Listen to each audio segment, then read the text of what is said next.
Hey everyone, it's Addison. So today, I want to share with you some of my special, something deep down in my heart, something special with you all.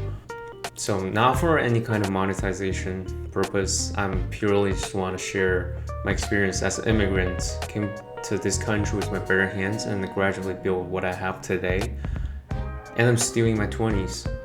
I think it's a kind of like a positive message I want to share with you all. If I can be successful, or at least in a place where I don't have to worry about money all the time, I think you all can do it too.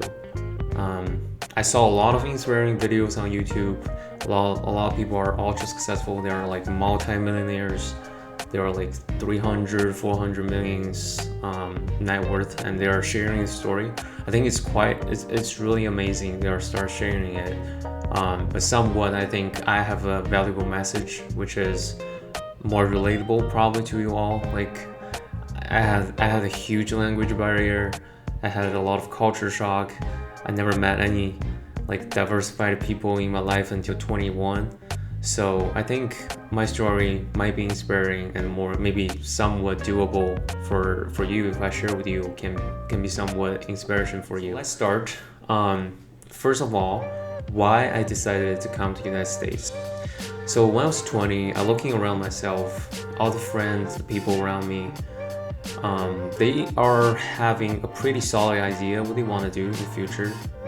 Basically, they want to find a job, working in the same place, like basically the same city in my college. They want to start working, maybe find a girlfriend, get married, have a few kids and keep going. Their kids grow up, but maybe some same college or even some better college, typical Asian culture.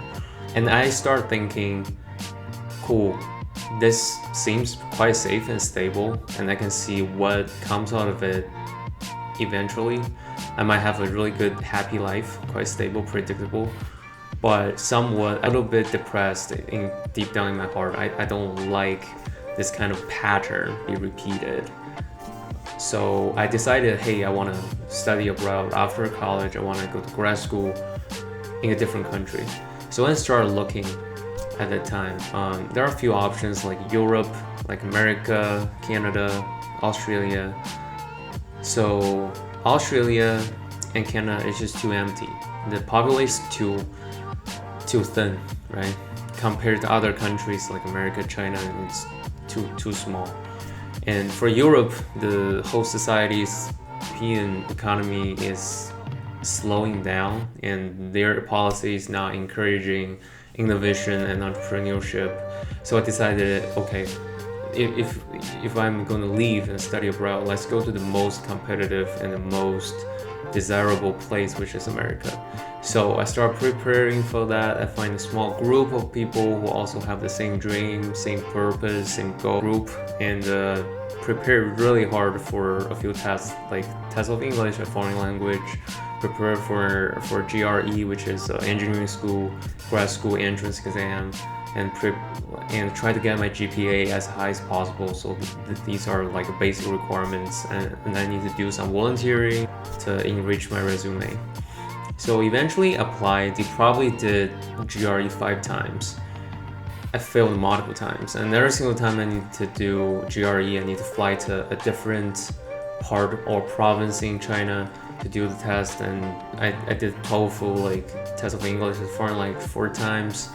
It's quite miserable, I would say, but eventually, especially now I look back, it's all worth it. It's like an exercise of my mind, my tenacity, and my capability of tolerance this kind of pain.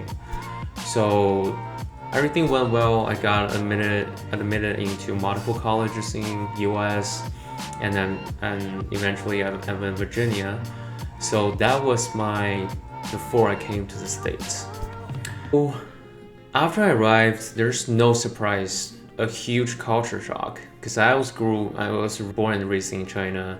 My whole life was immersed in this Asian culture, and all the people around me were Asian. We are Chinese. We speak Chinese. We grew up in Chinese culture. We all enjoy the singular environment because everybody think alike.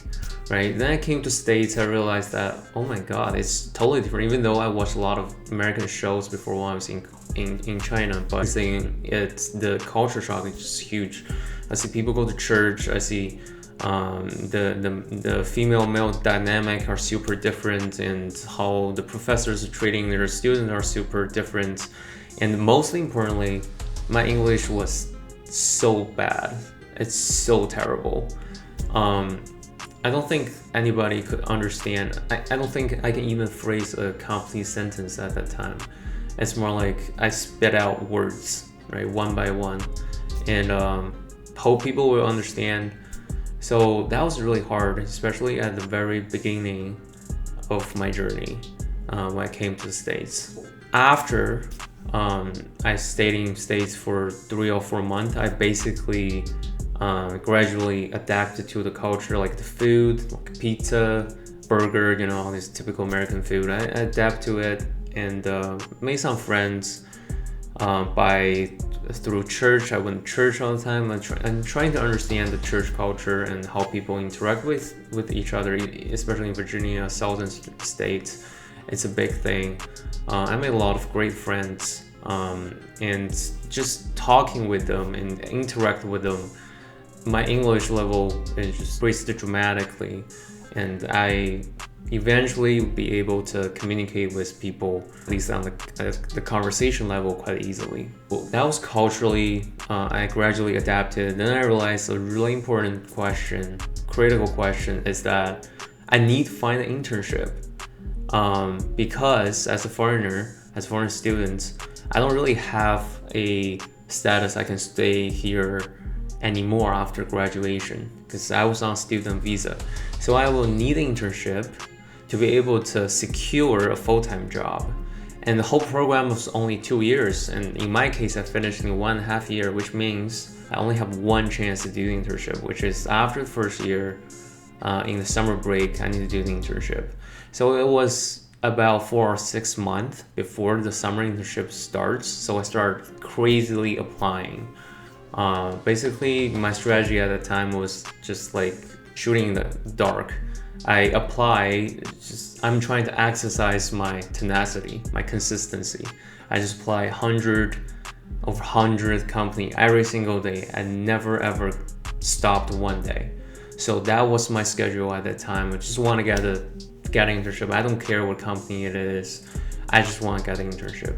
So after maybe, I don't know how many days, like maybe 3 months or something. So it's almost like, it's 3 months, it's like 90 days.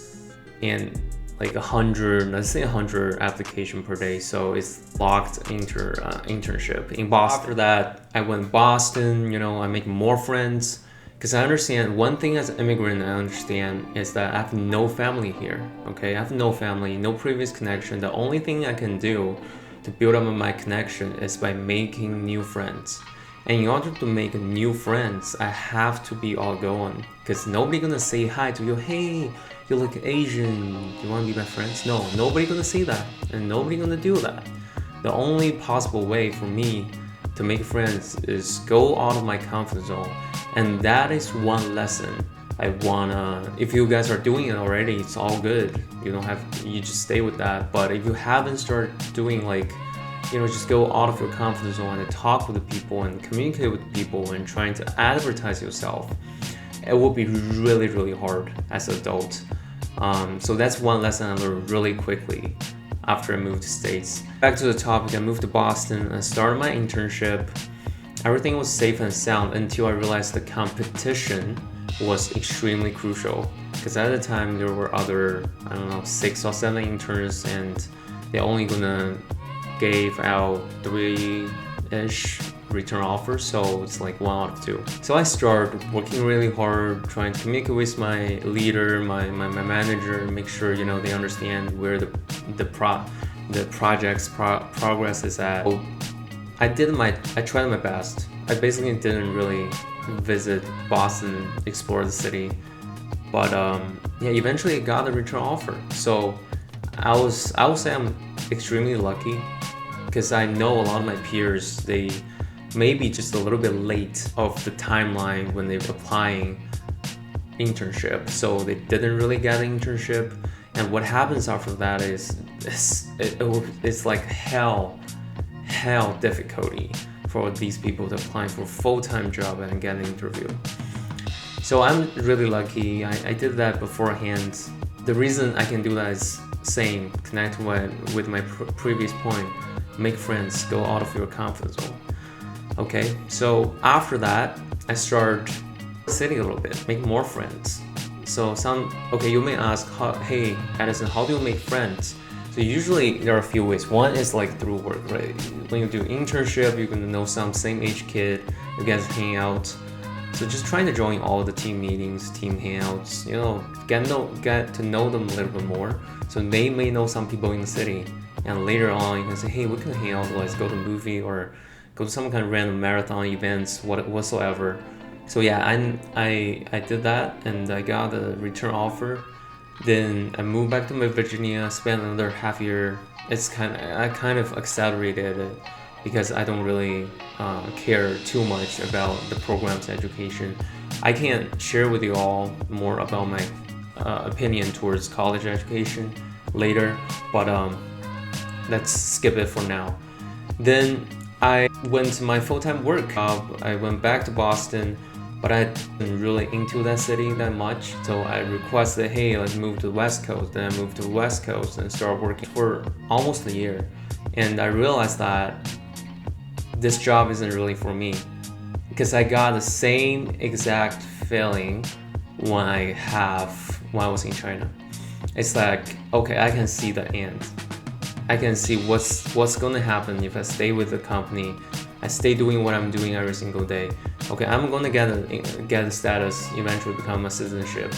I'm gonna get a house. I'm gonna get a wife. Okay, same life again, start repeating. Okay, so at that time, it just made me a little bit depressed again. And then I started looking for new opportunities. Basically, I want to join some company which is smaller and have a more upside, and I have some connections in that company gonna help me out in the long run. So I met a guy through gym. So I met this guy, and he is working at a startup at that time, and we talked. He just got promoted to manager, and he is looking for some guy work for him. A lot of people around me, they decline him. They refused to join him because it's a smaller startup, and at that time my employer is a quite big employer. It's quite stable, so a lot of people just refuse to take risk. But I was like, man, I'm looking for risk all my life, and this sounds wonderful. I will be with you and let's do this together. So I joined a smaller company, and after a few years, I think 2 years later, it got acquired. So that's how I made at least a significant amount of money could make me do all, like, the other opportunities just open to me after that. And then I started my own company after the company got acquired. It's a quite long story, guys. I can share with you my entrepreneurship experience, and that, just spoiler, that company failed. I got a lot of learning out of it. I can share with you all in next or another episode. But today, yeah, that's basically my experience. And in summarization, I think what drives me all the way along is my unsatisfaction towards what my current situation is. I always have the drive inside, say, hey, I want to try something new. I don't like the kind of life I can see what's gonna happen. I mean, I just believe in hard work, but I don't want to see, okay, my hard work gonna lead to this one certain output. It's not something I like. I met a lot of immigrants. I think I think we all have similar kind of mindset. Small portion, not all of them, but I met some of them have similar kind of mindset. Along the journey, I saw all these different kind of people. They leave at different stages. Some people, they gave up in the process of, applying school in the US, preparing for the testing in the US. And some of them gave up at the last minute because their spouse or their girlfriend or boyfriend at the time don't want to leave with them, so they gave up. Some of them failed in tests, failed in school, they had too much of culture shock, then just left. And some of the people, they didn't get an internship. And some of them, they didn't get a full-time job. Some of them after get a full-time job, they got fired. And some of them just stay happily ever after, get a job and get married, have a life.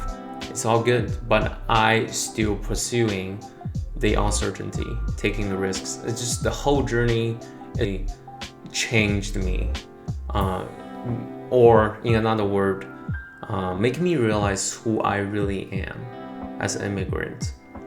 So hopefully guys, my story is inspiring to you. I think no matter what kind of situation you are right now and what kind of difficulties you are facing, as long as you are just look at the problem and trying to find a solution and never gave up, consistent and put the effort over there, eventually you will be fine. I promise. Eventually you will be fine. And so if you are going through something, whatever, leave your comments down below, share with your story. I think long term I want to build this community to make people be able to, like normal guys like you and me, or like really low level. I started as a really low level immigrant, and gradually we can be successful, can be happy, and can achieve what we want to achieve in our life, or exercise our whole potential. This video and subscribe. I'm gonna release more and more high quality videos in the future. Okay, that's all I want to share, guys. Have an amazing day. Thank you.